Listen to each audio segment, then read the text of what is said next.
सिंड्रेलाची गोष्ट. एकेकाळी एका दूरच्या देशात सिंड्रेला नावाची एक अतिशय सुंदर मुलगी राहत होती. सिंड्रेलाच्या दयाळू आईच्या निधनानंतर काही काळाने तिच्या वडिलांनी लेडी पफीशी लग्न केलं. लेडी पफीला देखील 2 मुली होत्या, ज्या तिच्यासारख्याच अहंकारी, मत्सरी आणि भांडखोर होत्या. त्या साध्या कंगव्याकरताही तासनतास वाद घालत आणि भांडत असत. हे सोड, मी म्हंटल ना सोड, मी म्हंटल हा माझा आहे, सोड सोड म्हंटल ना. एके दिवशी सिंड्रेलाच्या वडिलांना खूप लांब प्रवासाला जावं लागलं. या संधीचा फायदा घेत लेडी पफीने सिंड्रेलाकडून घरातील सगळी कामे करून घेतली.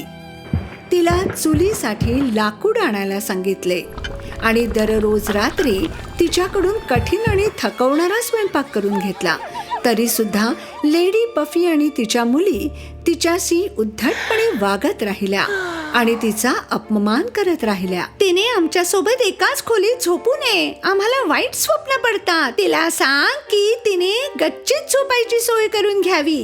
तिने आमच्या सोबत एकाच खोलीत जेवूही नये, ती आपल्या टेबलासाठी योग्य नाही. बिचारी सिंड्रेला दुर्दैवाने एका धुळीने भरलेल्या गच्चीतील जुन्या खोलीत राहू लागली.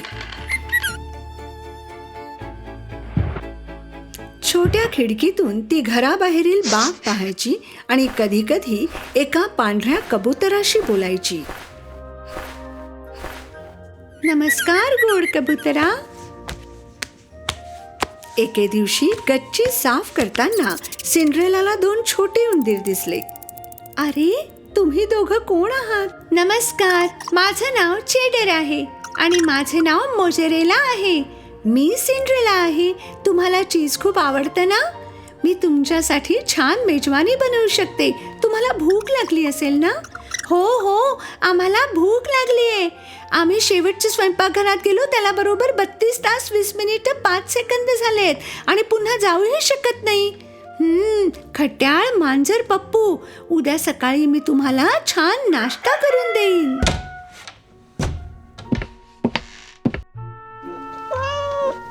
दुसऱ्या दिवशी सकाळी सिंड्रेला हळूच स्वयंपाकघरात गेली. खटाळ मांजर पप्पू नेहमीप्रमाणे उंदरांच्या बिळाजवळ दबा धरून बसली होती. चेडर आणि मोजेरेलाला खायची वाट पाहत होती. सिंड्रेला कपाटातून चीजचे काही तुकडे घेऊन गच्चीकडे निघाली. तेवढ्यात लेडी पफीच्या मुलींनी तिला पाहिलं. काय आहे तुझ्या हातात? तू ते कुठे घेऊन चाललीस? मी नाश्त्यासाठी थोडंसं चीज घेतलं आहे. आई, सिंड्रेला आपलं अन्न चोरते. चोरी? मी कधीच काही चोरत नाही. चोर आणि खोटी, कसली मुलगी आहेस तू?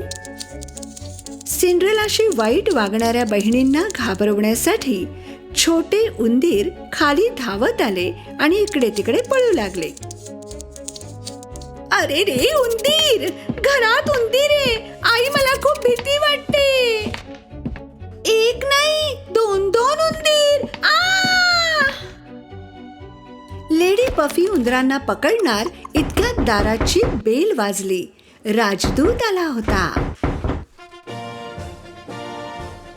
नमस्कार महोदय आणि देवींनो, आमचे राजकुमार उद्या रात्री महलात बॉल पार्टी आयोजित करत आहेत. राज्यातील सर्व तरुणींना आमंत्रण आहे. प्रणाम.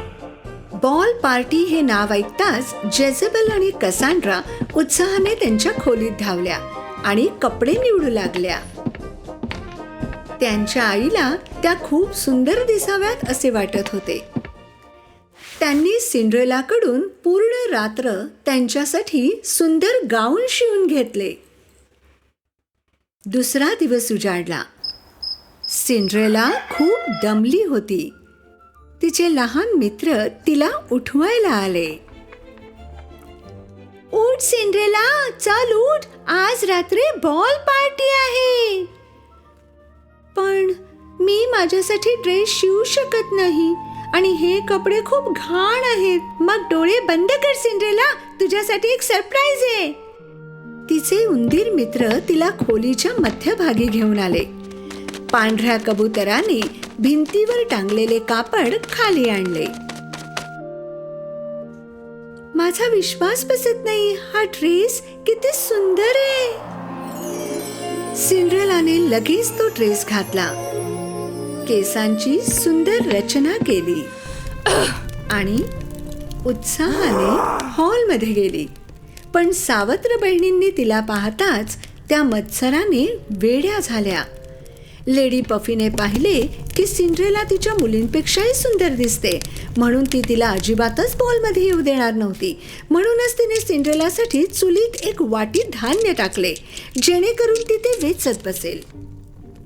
जर तू राखेतून दाणे वेगळे करून 5 मिनिटात वाडगा भरलास तरच तुला यायला परवानगी आहे.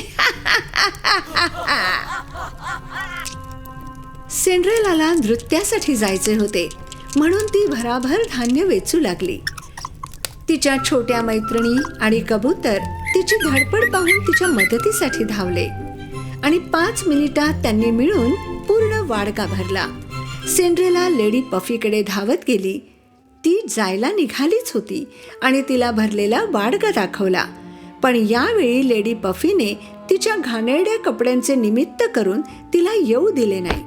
म्हणून ती सिंड्रेलाला घरात सोडून महालात निघून गेली आणि बॉलमध्ये पार्टीसाठी निघून गेल्या. बिचारी सिंड्रेला खूप दुःखी झाली.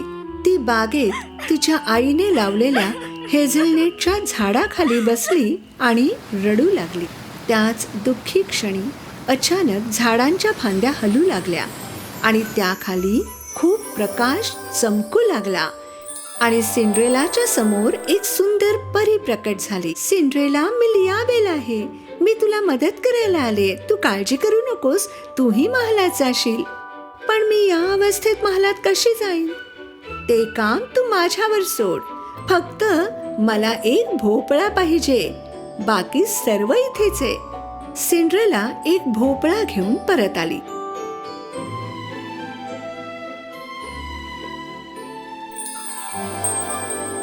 सुंदर परीने आपली जादूची कांडी फिरवली आणि भोपळ्याचे एका सुंदर रथात उंदरांचे, घोड्यांमध्ये आणि कबुतराचे एका सुटाबुटातील नोकरात रूपांतर झाले.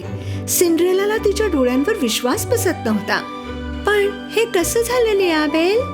जेव्हा सुंदर परीने आपली जादूची कांडी पुन्हा फिरवली तेव्हा सिंड्रेलाच्या कपड्यांचे एका सुंदर निळ्या गाऊनमध्ये आणि तिच्या बुटांचे काचेच्या चपलांमध्ये रूपांतर झाले.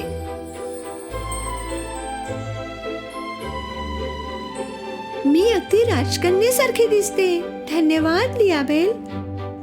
आता नृत्य समारंभाला जायची वेळ झालीये. चल. सिंड्रेला निघणारच होती तेवढ्यात त्या चांगल्या परीने तिला सावध केले. पण विसरू नकोस, जसा मध्यरात्रीचा ठोका पडेल तसं तुला घरी यावंच लागेल, कारण 12 वाजता सगळं काही पूर्ववत होईल. सिंड्रेला. सिंड्रेलाने परीचे बोलणे लक्षपूर्वक ऐकले आणि ती राजवाड्याकडे निघाली. भोपळ्याची गाडी राजवाड्यासमोर थांबली. सिंड्रेला तिच्या पूर्ण सौंदर्यासह नृत्यगृहात शिरली. त्या सुंदर मुलीला पाहून पाहुणे जागेवरच थिजून गेले. लेडी पफी आणि तिच्या मुली कसांड्रा आणि जेझबेल या दोघींनाही हे कळत नव्हते की ही सुंदर मुलगी सिंड्रेला आहे. राजकुमार लिओ इतर सर्व मुलींना मागे सोडून सिंड्रेलाकडे गेला आणि पहिल्याच नजरेत तिच्या प्रेमात पडला. तू माझ्यासोबत नाचशील का?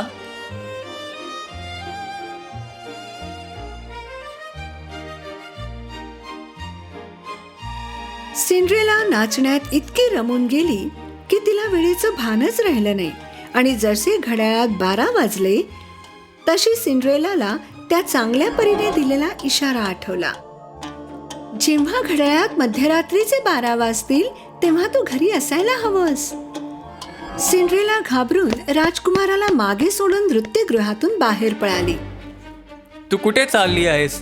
तुम्हाला तुझं नाव सुद्धा सांगितलं नाहीस.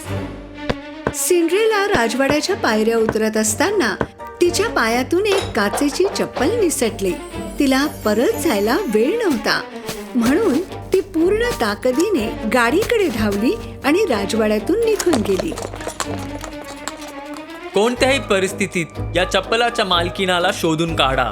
गरज पडल्यास राज्यातील प्रत्येक मुलीला ती घालून बघा. थोड्या वेळाने जेव्हा घड्याळात 12 वाजले तेव्हा दुर्दैवाने सर्व काही पुन्हा पूर्ववत झाले. सिंड्रेला तिच्या गच्चीवरील खोलीत गेली. तिने राजकुमार लिओ सोबतच्या त्या सुंदर रात्रीचा विचार केला आणि तिला जाणवले की तिचे त्याच्यावर प्रेम आहे. पण तिच्या त्या जीर्ण अवस्थेत राजकुमाराला तिला पुन्हा ओळखणे अशक्यच होते.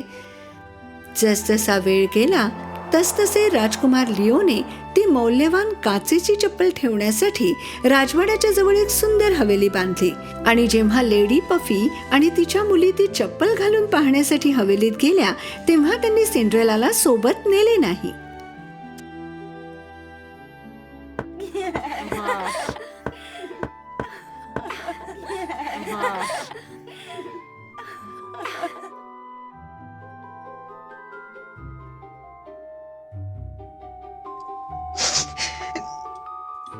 तू घरीच थांब. ही चप्पल तुझी असणे शक्यच नाही. हो, ती चप्पल मला किंवा कॅसेंड्रालाच होईल. पण मी सुद्धा याच देशात राहणारी एक लहान मुलगी आहे. ती चप्पल घालून बघायचा मलाही हक्क आहे. सिंड्रेलाच्या शब्दांकडे दुर्लक्ष करून लेडी पफीने तिला घरात कोंडून ठेवले आणि आपल्या मुलींसोबत निघून गेली. साहजिकच ती काचेची चप्पल कॅसेंड्रा किंवा जेझबेल या दोघींनाही बसली नाही.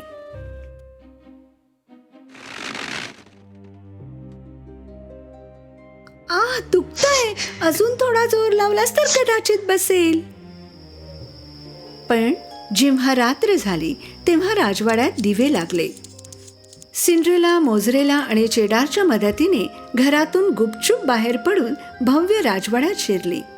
ती काचेच्या चपलेपर्यंत पोहोचली आणि ती घालणारच होती तेवढ्यात राजकुमार लिओ आणि पहारेकरी आत घुसले.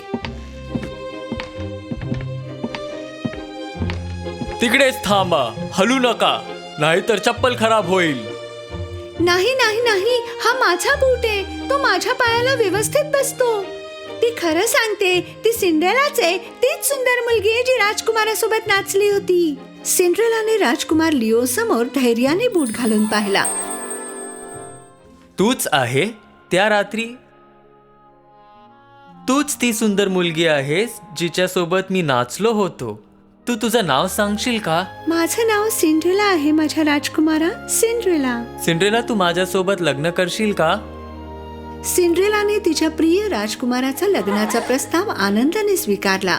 राजकुमाराच्या भव्य महालात त्यांचे लग्न झाले आणि ते पुढे सुखाने नांदू लागले.